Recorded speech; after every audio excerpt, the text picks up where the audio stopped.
कहानी शुरू होती है। कहानी के शुरू में हम देखते हैं रेडियो में अनाउंसमेंट होती है। बताया जाता है कि बहुत तेज तूफान आने वाला है, इसलिए सबको बताया जा रहा था कि अपनी खिड़कियों के सामने बोर्ड लगा लें। फिर हम एक आदमी को देखते हैं जिसका नाम जॉनी था। ये एक टाइगर को लेने आया था। जिस आदमी ने इसको टाइगर देना था वो इसके इंतजार में खड़ा था और इससे पूछता है, क्या तुम्हारे पास परमिशन लेटर है? जिस पर वो इसे अपना परमिशन लेटर दिखाता है। फिर वो आदमी इसे पिंजरा दिखाता है, उसमें एक बहुत बड़ा टाइगर था। जॉनी दरअसल एक एनिमल सफारी खोलना चाहता था, यानी कि वो एक बाग बना रहा था, इसीलिए उसे ये टाइगर चाहिए था। वो उसे पूछता है, क्या ये टाइगर ट्रेंड है? वो आदमी बताता है कि पहले ये सर्कस में मौजूद नहीं था और ट्रेंड भी नहीं है। पर जॉनी कहता है, मुझे तो एक ऐसा जानवर चाहिए था जो काफी ज्यादा ट्रेंड हो और लोगों को डरा सके। अब ये तो ट्रेंड है ही नहीं, इसीलिए मैं तुम्हें इसके कम पैसे दूंगा। इस बात पर वो आदमी बताता है कि अभी अभी ये एक घोड़े को खा गया और खड़े खड़े इसने 300 लोगों को डरा दिया। This cat attacked a circus horse. ये कहानी जब जॉनी सुनता है तो अब वो टाइगर लेने के लिए तैयार हो गया था।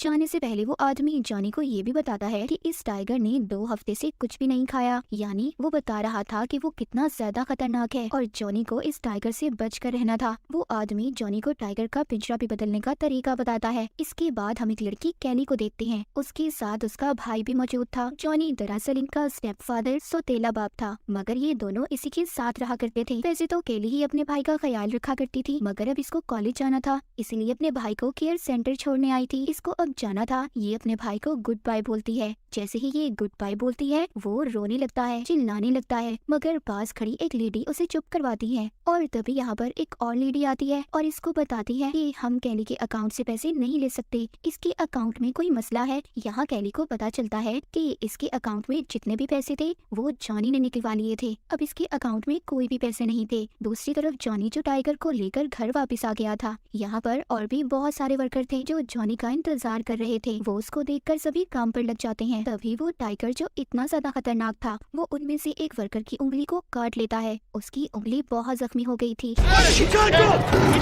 जॉनी उसको यहाँ से जाने का कहता है और कहता है जाओ जाकर डॉक्टर को चेक करवाओ। वो इसके लिए उसे पैसे भी देता है। उधर ही हम बाकी वर्कर्स को देखते हैं जो घर की सभी खिड़कियों को सील कर रहे थे। यहाँ पर कैली और उसका भाई भी आ गए थे। कैली जॉनी से पूछती है कि तुमने मेरे अकाउंट से सारे पैसे क्यों निकलवाए? जिस पर वो कहता है कि तुम्हारी माँ के मरने के बाद सारे पैसे मेरे हो गए थे। दरअसल कैली की मॉम ने मरने से पहले कोई भी वसीयत नहीं छोड़ी थी, इसी वजह से सारे पैसे जॉनी के अकाउंट में ट्रांसफर हो गए थे। बाद में कैली जॉनी के पास जाती है और उसे कहती है मुझे मेरे भाई के इलाज के लिए कुछ पैसे चाहिए। जिस पर वो कहता है कि मेरे पास तो जितने भी पैसे थे इन पैसों से मैं टाइगर खरीद लाया, अब मेरे पास कोई पैसा नहीं है। कैली भी अच्छे से जानती थी अगर इस आदमी के पास पैसे हुए भी तो उसे नहीं देगा और ये अपने भाई को भी अब इस आदमी के पास नहीं छोड़ना चाहती थी। ये अपने प्रोफेसर को कॉल करती है और उनसे पूछती है क्या मैं अभी भी अपने सेमेस्टर को कैंसिल करवा सकती हूँ? जिस पर वो उसे कहते हैं तुम बहुत बार ऐसे कर चुकी हो कैली, और अगर इस बार तुमने ऐसा किया तो मैं तुम्हारी स्कॉलरशिप को खत्म कर दूंगा। ये सुनकर कैली के पास कोई और रास्ता नहीं था। वो कहती है नहीं, आप ऐसा नहीं करेंगे, मैं अपने सेमेस्टर को आगे नहीं करवाऊंगी। खैर इसके बाद कैली अपने भाई को सोने भेज देती है और खुद भी सो जाती है। इसको रात को सपना आता है कि ये अपने भाई को मार रही है।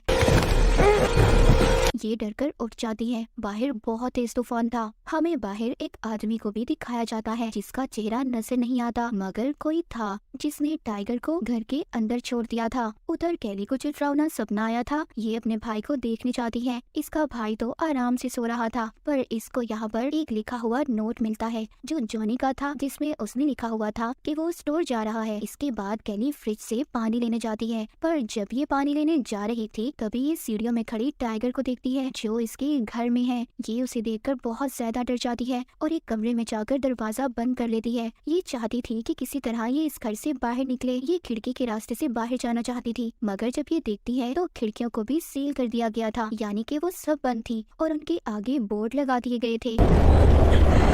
ये फौरन से अपना फोन देखती है। इसको अपना फोन भी नहीं मिल रहा था। तभी ये घर के फोन को देखती है, मगर वो भी नहीं चलता क्योंकि तूफान बहुत ज्यादा तेज था। इसके बाद ये अपने भाई को देखती है, वो भी अपने कमरे में नहीं था। फिर ये अपने फोन को इधर उधर ढूंढने लगी थी जो कि इसे मिल नहीं रहा था, मगर आखिरकार इसको मिल ही जाता है। ये अपने फोन से हेल्पलाइन पर कॉल करती है। ये अपने लिए मदद बुलाना चाहती थी, मगर तूफान इतना ज्यादा तेज था कि कॉल भी नहीं लगती। फिर ये जॉनी को फोन करती है, मगर उसका फोन भी गाड़ी में पड़ा था। था और वो तो शराब पीने में मसरूफ था। इसके बाद कैली मेन दरवाजे की तरफ जाती है। उस पर भी बोर्ड लगाए गए थे, उन्हें भी सील किया हुआ था। ये दरवाजे पर टांगे मारती है कि किसी तरह दरवाजा खुल जाए, मगर इसका शोर टाइगर सुन लेता है और इसका पीछा करता है। ये फौरन से बाथरूम की तरफ जाती है। उधर भी टाइगर आ गया था, पर वहाँ पर एक चिमनी थी। ये चिमनी में छुप गई थी। इससे पहले टाइगर इसको आकर पकड़ता। इसी दौरान इसका फोन भी नीचे गिर गया था। टाइगर उस पर अपना पाँव रख लेता है। इस तरह इस बेचारी का फोन भी टूट जाता है और जो कैली का पसीना नीचे गिर रहा था, टाइगर उसे सूंघता है। उसे पता चल गया था कि लड़की अंदर चिमनी में मौजूद है। टाइगर ने इसे देख लिया था। वो इस पर हमला कर देता है, मगर ये अपनी जान बचाते हुए ऊपर की तरफ जा रही थी।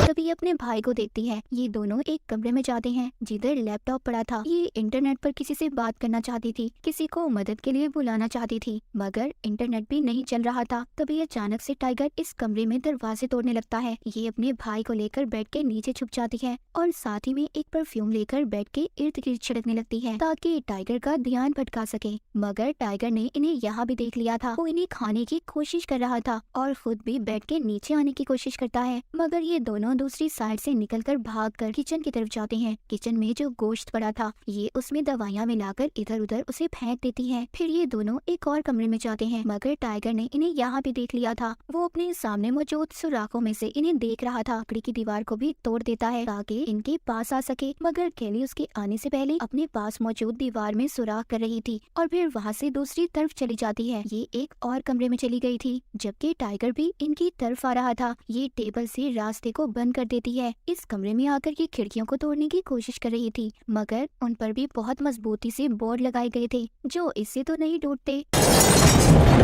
तभी ये बंदूक की गोलियों को देखती है और बंदूक को इधर उधर ढूंढने लगती है, मगर इसको बंदूक तो नहीं मिलती। लाइफ इंश्योरेंस के पेपर्स मिलते हैं जिसमें लिखा था कि इसकी और इसके भाई की मौत के बाद जितने भी पैसे थे वो जॉनी को मिल जाएंगे। इन सब बातों से अब इसको थोड़ा बहुत अंदाजा हो गया था कि कौन है जिसको हमारे मरने से फायदा हो सकता है और हमारे मरने की प्लानिंग कर रहा है। कैली रोने लगती है और गॉड से मदद मांगती है। तभी उसे बंदूक मिलती है। ये अब बंदूक में गोलियां डालकर आगे जाने लगती है। ये बंदूक से टाइगर को मारने वाली थी, पर वो नहीं चलती। अब टाइगर इसके पीछे पड़ चुका था। ये टेबल के नीचे छुप जाती है। इसके बाद कैली किचन की तरफ जाती है, मगर टाइगर इसका वहाँ भी पीछा कर रहा था। वहाँ पर कैली टाइगर को चूल्हे पर आग से थोड़ा सा जला देती है, मगर वो ज्यादा नहीं जलता। तभी इसको यहाँ पर एक खिड़की नजर आती है जो खुली थी। उसके आगे बोर्ड नहीं लगा हुआ था। ये उस खिड़की से बाहर जाकर गाड़ी में बैठकर उसे चलाने की कोशिश करती है। तभी इसको अपना भाई याद आता है। ये उसे अकेला ही अंदर नहीं छोड़ सकती थी। ये अपने भाई के लिए वापस अंदर आ जाती है और उसे यहाँ वहाँ ढूंढने लगती है, जो कि एक कोने में बैठा बिल्कुल खामोश और डरा हुआ था। ये अपने भाई के पास जाकर कहती है कि मैं तुम्हें कभी नहीं अकेले छोड़ूंगी और हर मुश्किल में तुम्हारा साथ दूंगी। कैली उधर ही एक डंडे पर कपड़ा बांधकर उसमें आग लगा देती है और फिर आगे जाती है। वहाँ इसको टाइगर मिलता है। इसने उस पर गोली चला दी थी ताकि वो मर जाए, मगर उसको तो कुछ भी नहीं होता। और साथ ही इसने जो कपड़े पर आग लगाई थी उसके जरिए ये टाइगर को खुद से दूर कर रही थी और आहिस्ता आहिस्ता किचन में जाने लगती है। इसके साथ इसका भाई भी था। ये दोनों जाकर फ्रीजर में छुप जाते हैं। अब टाइगर उसे खोल नहीं पा रहा था। ये दोनों उधर महफूज थे। कैली उधर ही अपने भाई को फ्रीजर में सुला देती है और खुद भी सो जाती है, मगर थोड़ी देर बाद वो महसूस करती है कि बाहर कोई था और वो आदमी कोई और नहीं बल्कि जॉनी था, जो अब बंदूक लेकर घर के अंदर आ रहा था। उसने दरवाजा खोल दिया था। जब कैली और उसका भाई भी दरवाजे के पास आ गए थे, कैली को अब जॉनी पर शक हो रहा था।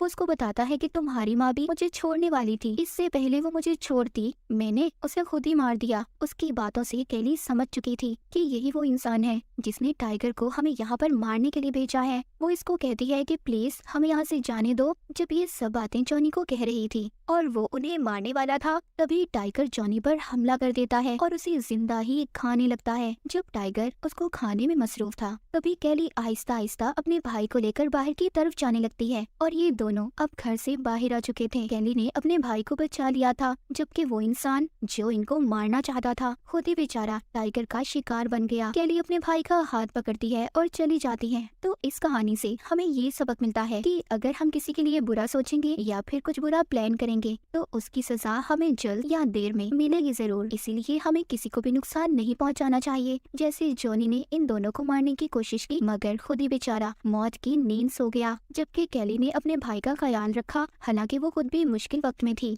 फिर भी उसने अपने भाई को अकेला नहीं छोड़ा, हमेशा उसका साथ दिया। तो आप भी अपने प्यारों का ख्याल रखें। मूवी के आखिर में हम कैली और उसके भाई को एक साथ देखते हैं और इसी के साथ ये मूवी यहीं पर खत्म हो जाती है।